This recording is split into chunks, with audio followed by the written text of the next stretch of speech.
Hi, everyone. Thank you for joining us today. So let's start. Most companies don't lack data, they lack decision clarity. We build dashboard, reports, and analysis, but leaders still hesitated, disagree, or default to instant. So today, Fireside Chat is about that bridge, how data became a decision leaders actually commit to, especially when uncertainty is high and being wrong is very expensive. So, like usual, we'll spend first 50 minutes in a conversation and let the last 10 minutes in a QA. With that, I'm excited to welcome our guest, Abdullah Albayati. Abdullah, thank you for being with us today. Thank you, Gabriel. Okay, so at one league, we would like to start at the roots. So, Abdullah, where did you grow up? And what's the value from your home still guide you how to work today? Oh man, great question.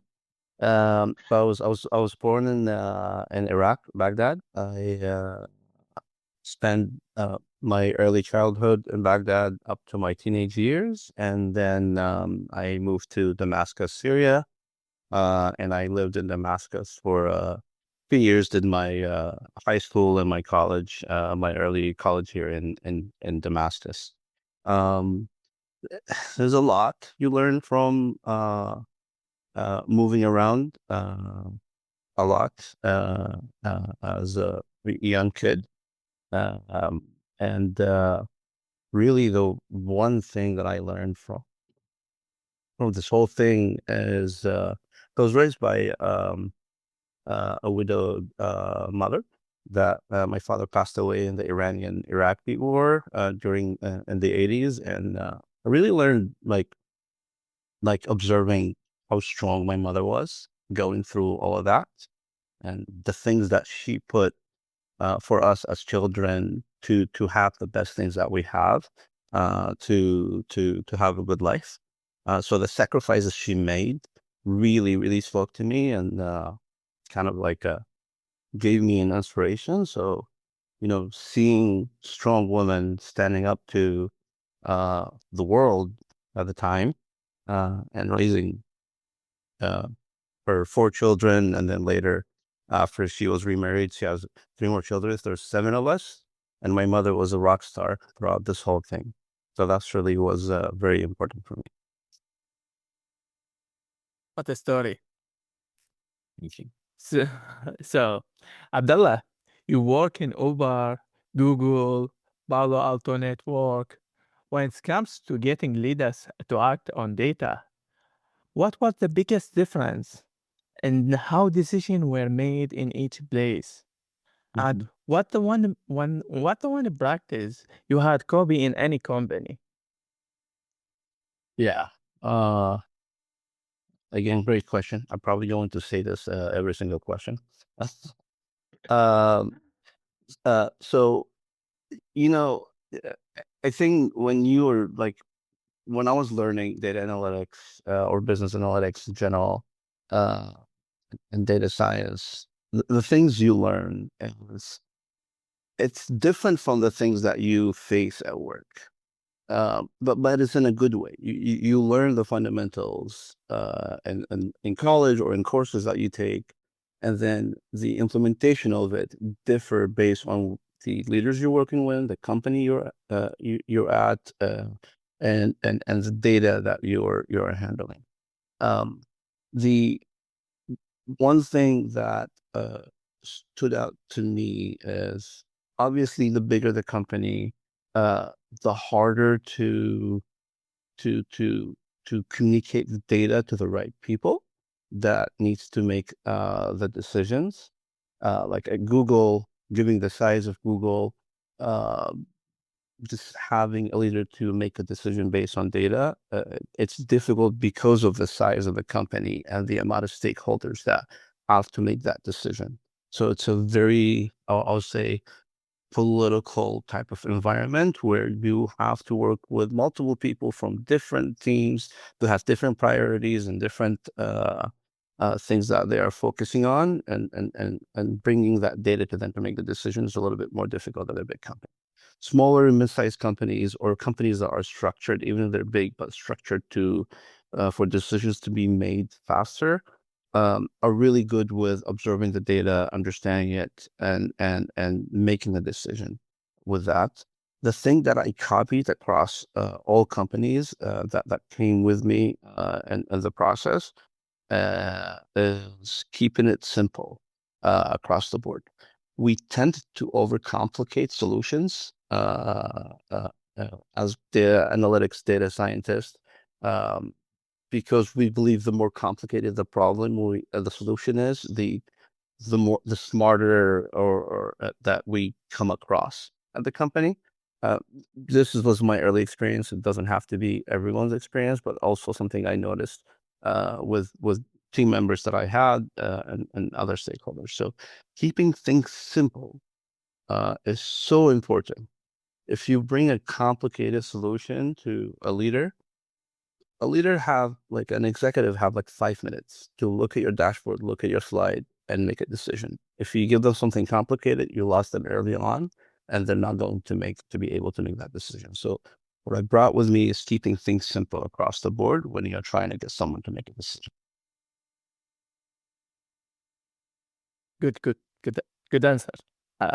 From as a data analyst, I learned a lot from you, Abdullah. Thank you. Abdullah, you work at the U.S. Army, and big companies. Okay, so in high pressure workplace, what happened to data driven decision making?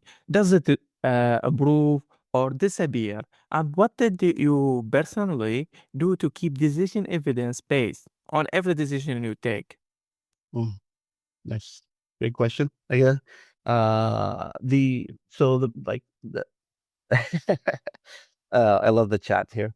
I think the one thing that I realize is, like, even recently, um, in the army, even though we didn't have like dashboards per se, it doesn't operate like a tech company where you're looking at data and metrics before you go on a mission or do something.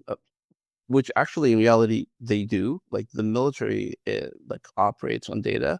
Like before any mission you have an intelligence brief, which is mostly data. So an intel person have gone out, collected data, and created a brief to make sure that the mission has the intelligence it needs to succeed, right?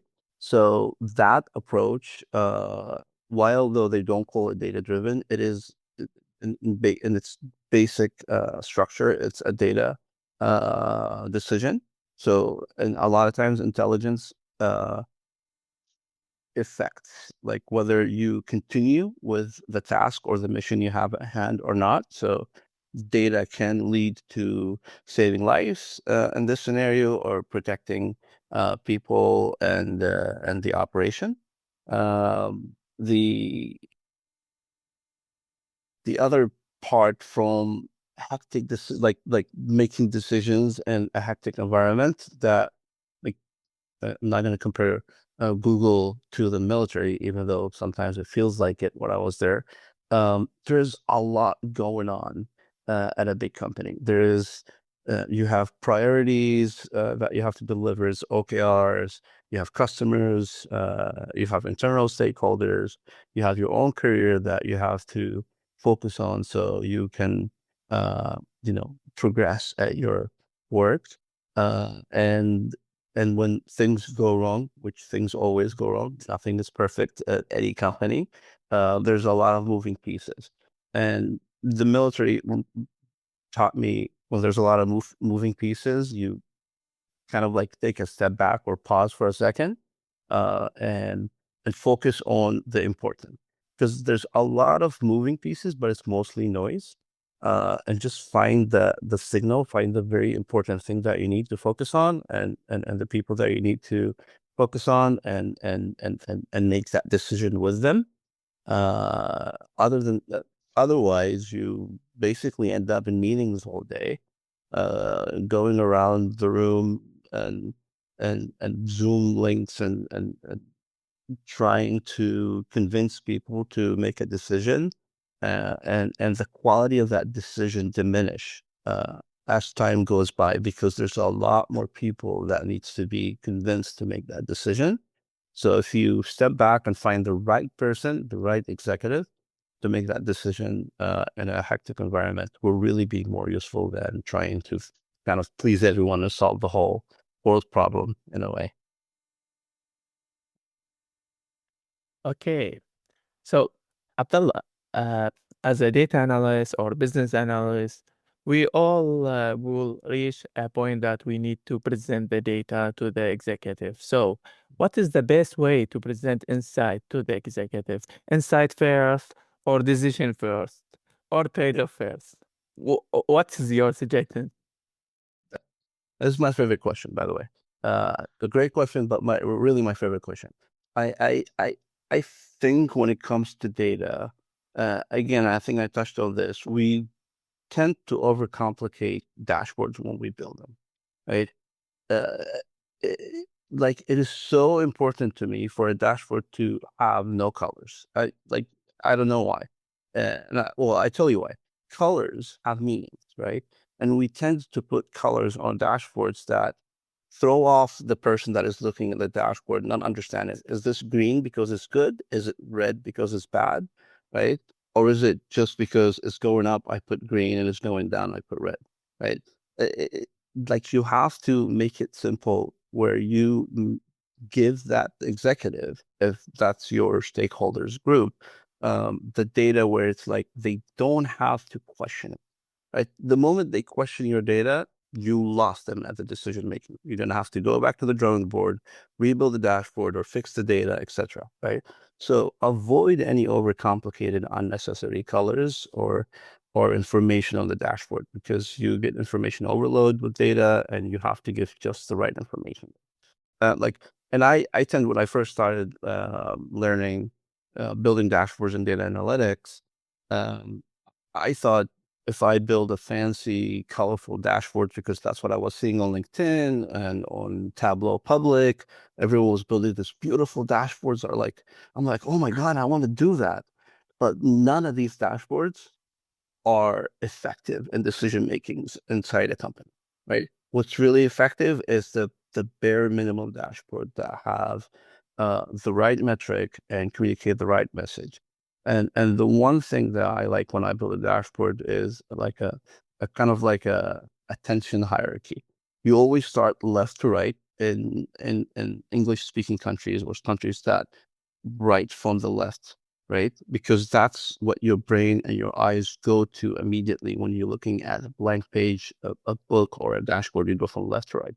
And non-English speaking countries that were right, their language from right to left, you actually put the information the other way around. You put it from the right to the left, because organically that person is going to look on the right side of the screen versus the left side of the screen. So knowing your audience is important, right? So in my case, most of the stakeholders I work with in English speaking countries, they go from the left to the right. So I put the very important metric, the very first thing that I want them to look at the top left of the dashboard.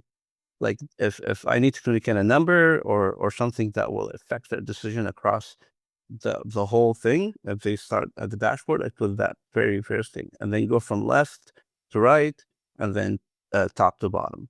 So if you keep that hierarchy in mind, it's gonna help you build better dashboards. It's gonna help your stakeholders to understand your data faster. And another thing that I really focus on uh, on dashboard that I build in general is finding a theme that is mine as a person, right?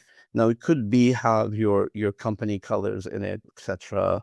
Yeah, but like having a skeleton that is kind of like a template, where when people see the dashboard, even though they don't know I made it, they know Abdullah made this dashboard, because they have seen that theme, they have seen that structure, they have seen the filters are always on the left for me, from the top to the bottom. I have the header, I have left metrics at the top. So like I have kind of like a structure that I go with every single dashboard. They look the same on purpose, but the numbers and the decisions that are made are different. but it gives that familiarity with the person. And if they've seen your dashboards before and made a good decision from those dashboards, now they are more comfortable looking at a new dashboard that looks very similar. Um, I want to touch a little bit more on this because it's really important. So just uh, uh, so we went on information hierarchy and setups, finding the right theme. Don't put too much colors. Trust me, it's not because if it's pretty doesn't always mean it's effective. So focus on just getting the information out, and choose the right chart. Sometimes I think we tend to want to force the data to fit into a bar chart or a trend chart or something like that. Sometimes a table is the most convenient way to communicate what you're trying to communicate. Like like putting like a header and like inside the dashboard, put like a small table of whatever you try them to focus on. It's better than a bar chart. Sometimes bar chart does it, pie chart does it, but like you don't have to always put it in a chart. It could be a table. So it depends on the data that you have and what you need to, and the message you need to send across. And the one thing you asked as well, Gabriel, is um, how um, how you how the decision is made, right? When the dashboard is observed, or like how does it affect that decision? Um, that one, it's kind of like do you give the executive or the stakeholder, whoever is looking at the dashboard, do you give them the answer? Like, do you highlight the importance stuff, or do you let them make their assumptions from the data, right? So, and that depends on the people you're working with and the stakeholders and the problem. So, for example, when I first started in at Uber, I was building dashboards for the global security team at the time, and global security team operates on the physical space of dashboards. So like their badging systems, their cameras, um, their physical locations where they have drivers and visitors go to. So I personally didn't have uh, that much uh, experience in the physical security world, the risks of the physical security. I was just new, I was learning. So when I was building dashboards, I didn't want to make decisions because of the data, because I didn't understand exactly the risks that we're facing, right? So what I do at that time is I give the information and look at the data and see if there's something stand out, and try to highlight that in my hierarchy. So put it very early on in the decision. So give the analytics to the stakeholders who are the subject matter experts in the thing they're trying to make the decision for, and then highlight the important things, anomalies, anything that you think are important, and then they can make an informed decision based on that. You didn't give them the decision; you gave them the data to make their informed decision. Um, and I found that, like, even when I became like quote unquote an SME and the physical, a subject matter expert in the physical security risk, I continued kind of like taking the approach of like, don't make the decision for them on the dashboard. Let them feel they made the decision. Executives likes to feel that the decision is theirs, and continue to kind of like that feeling of like, this is my program. I'm going to make the decision, and I'm going to uh, grow the program, as I like. So try to play with that and let them make those decisions. But again, the way you present the information will affect what that decision is made, and how it is kind of like executed across the board. So like even when you became an SME and whatever you're working on, try not to force a decision on your stakeholders. Just give them the data that they need to make that decision. Wow. What an insight. I'm still learning from that, Abdullah. I don't think, I think we need to do more session. So, yeah. So, Abdullah, me or other people, in the workplace, we have an issue. How do you handle the moment when data is counteract a leader intuition without making it personal? Because it will cause a problem to you, and that effect on your career and the company, and if the manager is good or not. So how you handle it? Oh man, that's a good one. So, you know, in tech and corporate and work, most of the problem we deal with are people problem, uh, soft skill problems versus the thing you learn at courses and universities. So it is important to kind of like try to use your expertise to show the executives or the decision makers the data and your expertise, and how that data speaks to the problem you're trying to solve so they can make a decision. Now, you're right that I've faced this many places where the decision maker or the stakeholder had a gut feeling that, or had a plan, and that's what they wanted to believe and execute on. And the data, no matter what data you give them or facts you give them, that they don't budge to change their decision. This happens often, uh, and it's something you're going to face in the workplace. Now, there's multiple way to do it, and it is also a very sensitive thing. So you have to take it in the right way. The way I do it, well, fortunately enough, most of the managers I work with are data driven. So my direct managers always looked at the data before they make a decision, and trusted the data that are giving to them by me, because you know I built that trust with my manager over time. Because again, trust is earned, not giving. When you get fired, your manager is not immediately going to trust you with everything in the business. You build that trust with them, and as one thing after another, then your manager becomes to trust the information you give them. So I was fortunate enough to have my direct managers mostly in my career to be data driven. They are your way of help, right? That you like, look, I'm working with this director, with this VP, with this team. I've gave them the data. I believe based on the data, X, Y, and Z, the decision they're trying to make, they're not the best, and I think we should push them to make this decision, right? And your manager will definitely have the right steps to help you get that across. They could go to the director directly. They can go to their manager, and they can figure out those things. So you kind of like step out from that, because if you believe the decision that the stakeholder is about to make is against what the data tells you, right? Uh, it becomes a little bit personal. So you need to step out, let your manager step in, and let the workplace, handle this.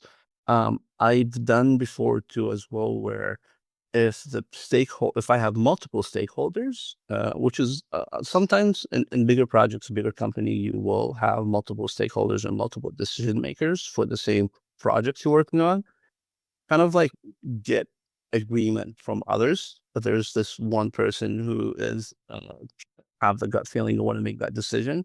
So you go where the others make agreements, and then kind of like it's the power of many. You have many people that are already made the decision. The data speaks to them, and then they go and influence this other decision maker to be on board. Now, this is the thing. This is a decision that basically was made against like the executive or the decision maker uh the initial judgment or initial gut feeling. So we have to make sure that the data we're looking at is 100% accurate, right? Because not only we're making a decision, we're also making a decision, and we're trying to convince someone that their ideas is different. So always make sure that you validate the data, make sure you spot check it, uh, not yourself.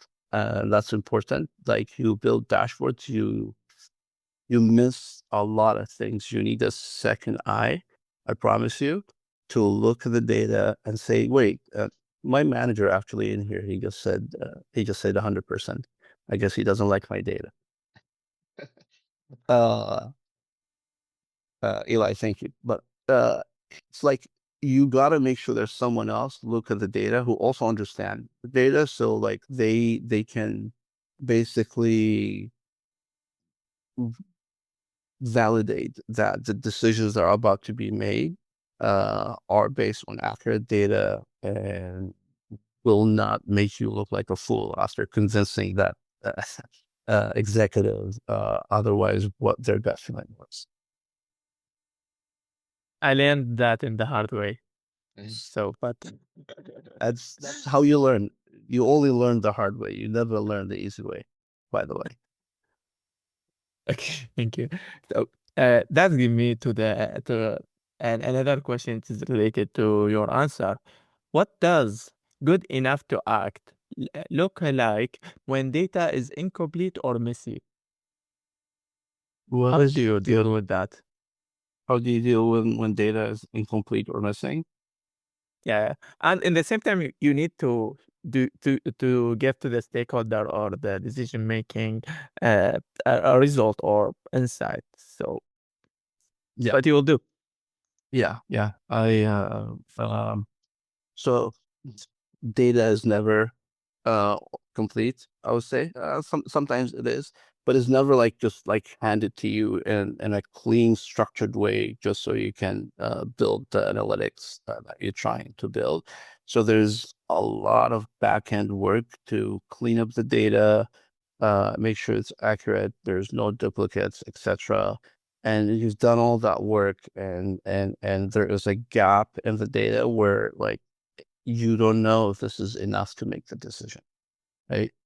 I've the way I've done it, like for me is, so in data science, I've used this so many times, and mostly every company I'm with, there's a thing called Monte Carlo simulation uh, with a beta BERT distribution.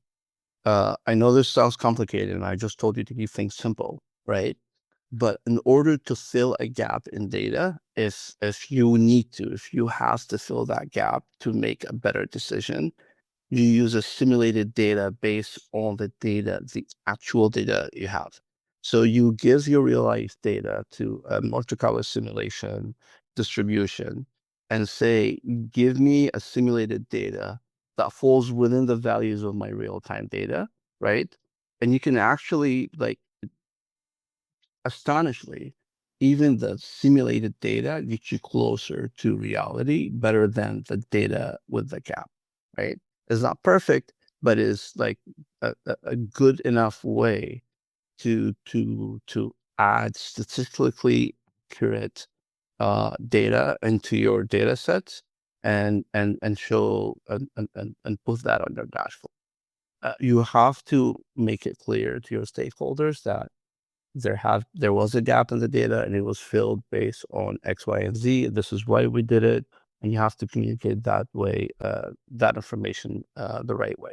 Now, if you don't have uh, if you think the simulated data is not the right approach, it's too complicated, it's not going to solve the problem, you shouldn't make the decision yourself uh, uh, with a data gap. You communicate this to the stakeholders, like, here's what we built, here's what we have, but there's a missing data for this times, which affects the average by X and the standard deviation by Y.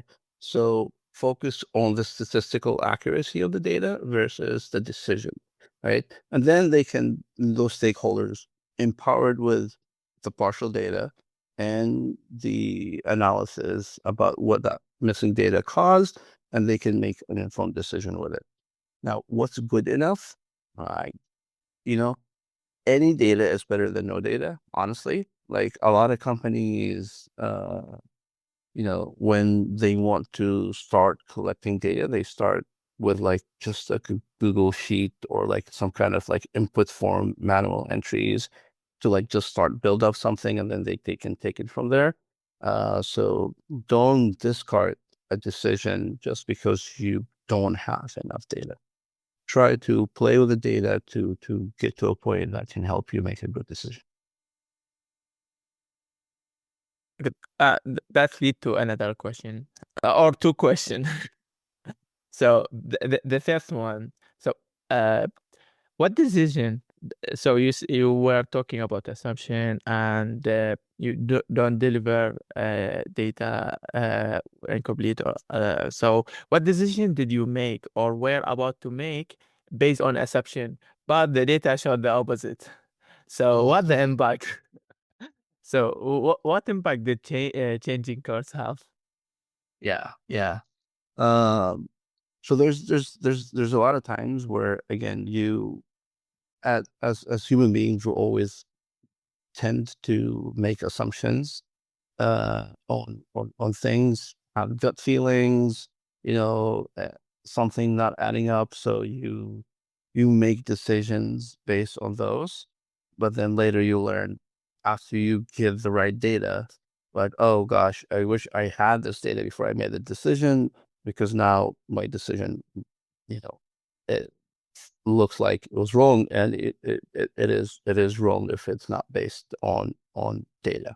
Now again, that's not always the case. Some people make decisions based on gut feelings and they succeed and they make sense and it works out, right? But those often are based on experiences that they had in the past. So even though they haven't seen data, they accumulated this experience and this kind of like internal data in your head that things are moving in a certain way, and your gut feelings are affected by it. So even in corporate and companies and tech industry, even gut feelings decisions are kind of made based on data, but not like real-time data given to you by your analytics, but it's data you accumulated throughout your experiences, where it makes you feel things are moving in a way that you've seen before. So you're gonna make a decision based on that. Now that's in a way it works. That's fine, but it's problematic that there was no data available to you when you were making that decision, right? If you're at a company that is a scale of Google or Uber or Palo Alto Networks or the military or any of the companies you work with, even small ones, right? If you're not giving the data that you need as a leader or a decision maker to make those decisions, then your teams are failing you. There's something broken in the system where you're not making decisions based on data. Now, this this changes based on companies and based what the companies are going through. So like during like when AI was becoming very trendy and companies are shifting focus to AI, a lot of decision makers kind of like, even with data, they were like, okay, I get it. This data tells me I need to do something, but the market telling me to do something else. The investors and the users are, you know, asking for something else. The market is trending toward X, Y, and Z. I'm going to shift focus there, even though I don't have enough data to know if AI is going to make the company better, right? But that's where the market is going. So sometimes in situations like this, especially like where it's like it affects the entire industry, you tend to go toward kind of like with the investors and sometimes what your leaders want, because they are going with the market, right? Now, that happens only with big things like AI. It happened during COVID as well, where decisions were changed a lot because there was a lot of unknowns, because it's something that never happened before. And data will give you some answers, but it's not perfect because it's a new thing. So in these situations, is where you'll be okay with taking a decision and not being 100% sure whether it's right or not. Now, when I say it's okay for the company. It might affect a lot of people if the decision was not right. But it's the industry and kind of like how things works, unfortunately. Did that answer your question? Did I miss anything? No, no, no, absolutely. So, Abdullah, you know, speed accuracy. Where do you draw the line between speed and accuracy? First direction, perfect analysis, and sometimes even if, for example, if we got the perfect data, sometimes we still do the analysis and we just running time and wasting time just to go to perfect analysis. And at the same time, sometimes we just because managers need a report very fast or investors and they can rush us, so we can sometimes we deliver data uh, speeds on accuracy. So the two situation, how do you deal with? Yeah. Oh man, speed. So the the crazy part is at some companies, and unfortunately, in most companies I work at, there are some people that you work with who always come to you for last minute asks. Hey, I need this like yesterday. And I'm like, hey, I need you to give me a heads up like 2 weeks ago if you need this yesterday. Right. And it's going to happen. And you're going to have to learn uh, as you work with those team members, willing to draw the line and say, hey, you need an accurate analytics, an accurate dashboards, an accurate data. We need 2 weeks, 1 week, whatever your work schedule is. I usually say I need 2 weeks heads up. I need a week to look at the data, find the data sources, get access to the data sources if I don't have, clean up the data, understand what you need. Like, with the analytics, what is the decision you want to make? And I also ask this question at the start of every analytics. If someone comes to me and say, hey, can we build a dashboard? Can we do an analysis? Like we need to do this. I ask them this, what questions do you want to answer this statement? Right. A lot of people don't even like know what they're looking at. Right. But when you kind of and they think if you give them a dashboard, it's going to make things like solve the whole problem. But if they don't know what they want, no matter what you give them, they're not going to make a decision unless you kind of shift their focus into like, okay, what I'm trying to answer. What is the thing that I'm not trying to? Does this data is going to help me, or is it just going to be a noise that is going to actually affect my decision? Because data, it's like a double-edged sword, they would say, right? It could make you make the right decision, or it could be the wrong data with a lot of noise that affects your decision making and make you make the wrong decision, right? So giving all the data, it's not always the right answer. So try to get that person to figure out what is the question they're trying to answer when they get that data, and then you can figure out your timeline to help them get just to that answer instead of giving like everything. So to me, accuracy is a lot more important than speed. And that's why I always push back when people come to me and say, hey, I need an analysis or a dashboard like today. I'm like, do you need to make the right decision? If yes, then I'm not going to give you something like today.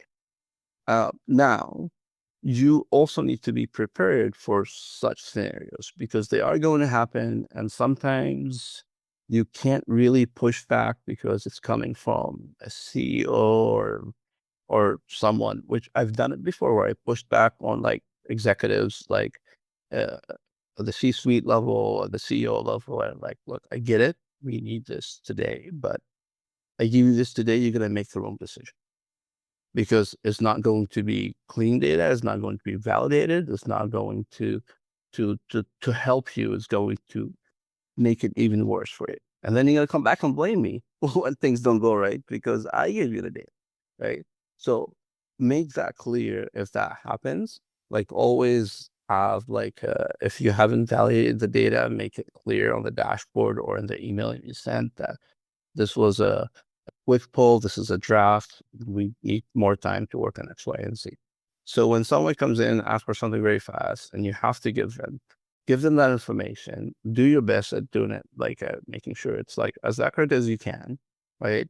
And then make it clear that data is not validated. You need more time to do further analysis and to provide the right information. Give them something, kind of like and then they can use that, give you some time to then finish the analysis and update that data. And I've done that before uh, when I had to, but I mostly tell people, give me 2 weeks heads up before I can give you any analysis because I wouldn't trust anything I build in one day and say, this is it. This is the accurate data. No one else has looked at it. Um, so speed and accuracy, always go for accuracy. And always make sure you have uh, the right kind of like red tapes around your work where people know to not come to you always with last minute things. And I've done it recently in my work. Like, like it happens often where you have to push back and say no. And it's okay to say no. It is so hard. That it feels really wrong to say no at work. I know we all deal with this, but it's okay to say no because if you say yes to everything, you're not doing yourself or the company a favor. So you have to be able to find the right balance of pushing back on things, work with your manager because your manager is the ones that will fight for you, right? So make sure they understand that you're pushing back on someone's work or like, hey, this person came asking for something. I told them no because of this and this and this. They might come complain to you because they will. When people don't get what they want and they think this is really important and you push back, they will try to go to your manager like, hey, can you get them to do that? But having that right dynamic with you and your manager and your stakeholders will help you do the right analysis, give the right information to the stakeholders, and also like really give you the right work-life balance because otherwise you'll be getting messages all the times about dashboards and data, etc. That even in day offs won't be a day off for you. So finding that right way to find the balance is really important. Well, I'm impressed. So I want to say something personal before I ask this question. There was a time in my career where I was going through a lot of the transition and a lot of position also. And honestly, I was confused about my direction. I remember you telling me something that really stayed with me. Uh, Gabriel, opportunity are what shape our path. This sentence is shifted how I think about decision and uncertainty. So, Abdullah, I am curious. What made you choose to mentor? What do you personally get out of it? And what do you hope your mentee walk away with? Uh, so great question. Also, uh, thank you for uh, you know remembering the sentence and the things we talk about. We have really good conversations as the mentor and mentees. That like it could be related to what you're working on. It could be related to things you want to work on. So like we have really good conversations on this. And the one thing that came up in our conversation, me and Gabriel, is like I never wanted to be like in cybersecurity or in physical security when I started my career. I didn't know I'm gonna do this. Like I did data science and data analytics, and then one thing led to another. One opportunity led to another opportunity, and I was doing the same thing. I was doing data analysis, cybersecurity, physical security work. And I was like, well, that's where the opportunity is taking me, and that's what I'm going to learn, and that's what I'm going to focus on. Right. So like, don't be like, unless you have a passion and you're like for one thing, right? And you want to do that one thing for the rest of your life. Passion is more important than anything. Focus on that passion, and you will get it, and it will work. Now, if you're flexible and you're going where the market's taking you, where the opportunity is taking you, which for me, that's what I am in general, and what I was in that time. I'm like, okay, one thing led to another. I'm going to focus on security. Now, why do I spend time doing mentor-mentee, and with one league, and other places that I've done, is I was fortunate enough to always work with uh, the right managers, the right people. Like my first like into the tech industry after the military was through person I worked with at Uber at the time. His name, Adi Osmani. I think he's done some mentors for One League, mentorships for One League as well. And he was, um, he basically, like, I had like a 5 minutes meeting with him at Uber, at the coffee shop, inside Uber. And he was like, well, I'll see you Monday for the internship. I was like signing up for an internship outside the military.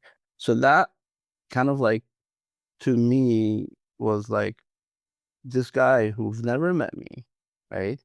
Just saw my resume, got an email from a company that they were working with, that provided them interns out of the military. Saw my resume, saw my experience, saw my story, talked to me for 5, 10 minutes and say, I think you're good, and gave me that opportunity. And that 10 minutes meeting, 5 minutes conversation, whatever that was, got me to where I am today, because that person and everyone I worked with kind of like felt like mentors to me versus like a manager or a coworker. Like, I was learning, I wanted to learn what they do and how they do it. Even though I came from the military and I had my own set of skills that they also learned from themselves. So it's kind of a relationship where we're both getting the good things out of each other. And the bad things, we were like, well, keep those to yourself. I don't want those. Right. So you get that information, and it really helped me, like, felt like I wanted to learn from them. Every single person I worked with was more like a mentor to me than a manager or a plower. And I learned the things that I needed to learn. I noticed the things that make them imperfect. I noticed the thing that makes me imperfect, and have these conversations with them and with others that really makes me grow as a person. So that to me was, if I'm learning this from those people, I'm pretty sure I can share that as well with someone who's going through a similar experience, whether it's through school or through work, and provide that. So it's really, and for selfish reason, it's really rewarding, like, to to do this. Like, honestly, like, it's a good feeling to be able to share your knowledge with someone that eventually will take that information and also share it with someone else, right? And build someone else up. So, and it doesn't always have to be perfect. It doesn't always have to, you meet with them constantly all the times, once a month, twice a month, whatever the cadence may be, is enough to help someone uh, grow their career. And for another selfish reason, I am learning from you, Gabriel. I'm learning from you. I've learned from City, which is the prior mentee I had with One League, and I'm going to learn with any other mentee that I'm going to have, because fresh ideas, that comes from this relationship is things that I don't think about, because I'm so focus on my day-to-day work, sometimes you forget there are other ways to do things, right? There and really, I've really learned from the things me and you talk about, and that's one of the other selfish reasons why I do this. Thank you. Thank you, Abdullah. It's mean a lot for me. So Thank you. I hope I can ask you a lot, but I think it is time for a QA. So I will say the name. So just raise your hand, and then I'll call you. So first, Abdullah, and then Daniel and Claudia. Yeah, Alrighty. Abdullah. Abdullah, thank you so much for your time. It's always a pleasure meeting Abdullahs from around the world. So that was an additional bonus. One of my all-time favorite quotes is where it says like most people use statistics as a drunk man would use a lamppost for support, not illumination. And I find that extremely profound, and I wanted to hear your reflections on that. Nice. That is a really nice quote. I'm gonna steal that from you, by the way. Uh, I think is very accurate, right? Like data statistics, as helpful as it is, it has a lot of noise, right? So it distracts you from the purpose of the data, right? Like in the case of the light pole, like it's meant for the light, but you're using it, to lean on it. Now, the thing is, like, that statement itself or that approach itself might not be bad after all, right? Sometimes you meant to show the data to solve one thing, but as you were looking at it, at the data and the statistics and the analysis, you uncovered other things, other use cases for that data, right? So in this case, the drunk person is me working with the data. We're like, oh, wait a minute, this is not just a light. This is I can lean on this thing and use it for this other purpose. So to me, that gives me the data sometimes have noise that distracts you for the main purpose, which is like you're gonna learn to understand and find that noise as you work with that data. And if you're working on the same problem, it's even better. Like you're gonna learn the data over time and you're gonna figure out the right use cases for it. Now, as you do that as well, you then end up with other use cases that you didn't think of that really were like, oh, wait a minute, we can do this and this and this with this data. Well, this is telling us like the average of response time is this. What do we need to do to make it better, etc. So like there's different use cases you don't think about.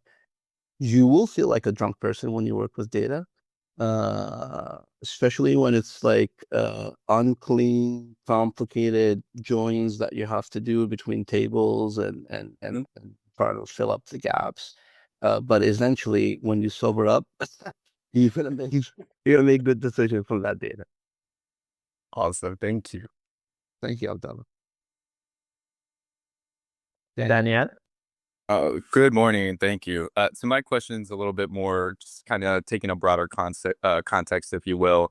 In the world of data, a lot of times what we're asked to do is either looking to process improvements, efficiencies, either through workflows or power apps, AI bots, whatever you want to call it, right? But in that, oftentimes what happens in the output is oftentimes a reduction of FTE, right? And so when we're thinking about those balances, how do we ensure, or from your perspective, how do we ensure that we don't optimize progress at the expense of human agency? Because, Mm. Sorry, go ahead. I was just going to say, because one of the things that we're noticing now is, especially with the inclusion of AI, is entry level jobs are just kind of dwindling away, right? And the investment in human capital is no longer there or no longer needed, if you will. So, from your perspective, how are you finding that balance and just really your thoughts on that? Thank you. What a great question, Dan. Now, this for real, not like the other times I said great questions. No, they all were for real, Gabe. I'm just kidding. Uh, this is like I was actually I'm struggling with this in my day-to-day work right now, right? process of improvement, or like efficient processes, to me is something I love. Like, you give me a framework, you show me a process that works so efficiently, like you don't have to touch it. It's like working beautifully. It's my dream, right? No process works that way. Just FYI. At any company, every process has complications. They're never perfect. They never get to a point where they're so efficient. Human in the loop is not needed. AI is always like, always, I don't know. Don't take this. Take this with a grain of salt. For a while, I don't know what the future holds for AI and for the workforce exactly, because things are changing so rapidly and so differently. But 6 years ago, people were saying, "Oh, AI is going to take over this. AI is going to take over this." The same people are still saying the same thing. Now, like, things are moving in that direction, but they're very slowly. So to me, processes will always need human uh, to make decisions, to fix the processes, to improve it.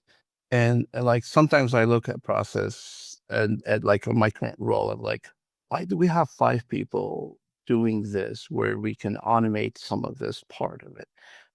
That doesn't mean let's fire 5 people and automate this process. That means let's make this process more efficient so we can use those 5 people for the right purpose, like for the right work that we need to do, to focus on, to improve other processes, to automate other things. Now, does that mean in the long run all of us are going to automate everything and make the process so efficient we're not needed anymore? No, there's always a new problem. There's always a new process. And there are always a new business line that is going to need to support. Now, if you step back, like, this is from us, like, bottom down. Like, this is us doing the work, getting things done, automating, making things efficient, using AI, replacing some processes to make them more efficient and more accurate. But that doesn't mean get rid of the human all the time. That means now take those people that you saved their time and that time they were wasting on this inefficient process, and give them to use their skills like for other purposes. Now, when you step back a little bit, the company itself, the leadership, the board, the CEO, is looking at this as like, there's opportunities to save money or to make it look like the company is efficient. So we have to do a round of layoffs, etc. And it happens in the industry all the times. Not because you as a person made the processes so efficient, and the CEO is saying, "Oh, we don't need those humans anymore." Just as the market is saying, right? We need companies to be lean, to be efficient, and to have a less workforce, less bureaucracies, because that translates to faster revenue and faster growth, right? It used to be the more people you hire, the investors think you're growing as a company the right direction, but not always the right. It's not always the right answer. But now it's like, are your processes so efficient you don't have to hire that many people? You still hire, but not the same way you were hiring before. That is a signal for those investors to build that, to invest in the company.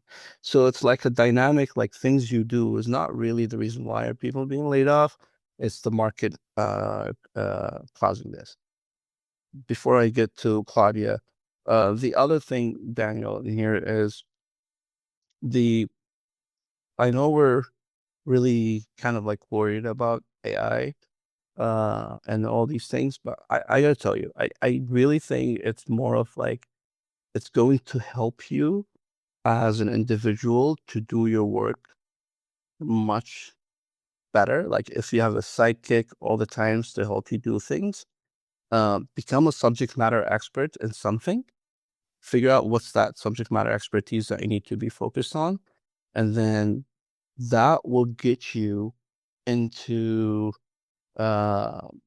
basically understanding how to use AI to help you become more of an expert in that one thing you're focused on, and it's going to help your career grow. Okay. Thank you, everyone. Thank you for joining us today. Then see you with the other fireside chat. Thank you, everyone. Thank you all. Really appreciate it. Thank you.